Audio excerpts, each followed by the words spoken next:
حبايبي الحلوين عاملين ايه؟ يا رب تكونوا بخير. النهارده بقى هنعمل مع بعض وصفه للناس الكسلانه ومش عارفه تعمل اكل ايه. هنعمل مكرونه سريعه وفي حله واحده، لذيذه وجميله وهتعجبك قوي. يلا نسمي الله ونشوف الطريقه. في طاسه هحط كوبايه من المكرونه، اي نوع مكرونه تحبيه، ومعايا فلفل اخضر والوان، ومعايا طماطمايه كبيره وبصلايه متوسطه، ودول كلهم مقطعهم قطع صغيره، ومعلقتين كبار من الصلصه، واربع معالق من الزيت، ومعايا فص توم انا كسرته بس،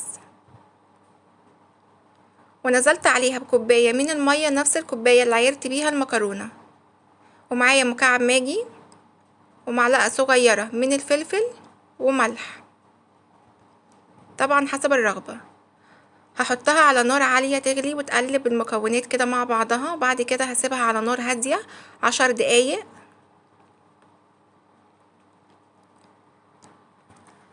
بعد 10 دقايق هديها تقليبه بالشكل دوت كده، ولو حسيت انها محتاجه ميه زودي.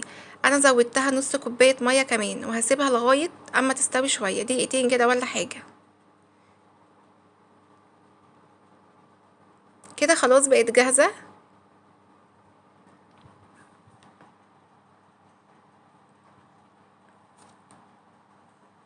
هنزل بالمكرونه في طبق التقديم.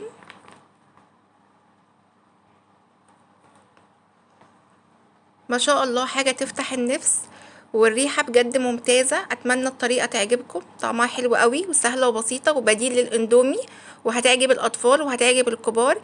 يا ريت تجربوها وتقولي لي رايك في التعليقات، ويا رب الطريقه تعجبكم، ويا ريت ما ننساش اللايك. مع السلامه.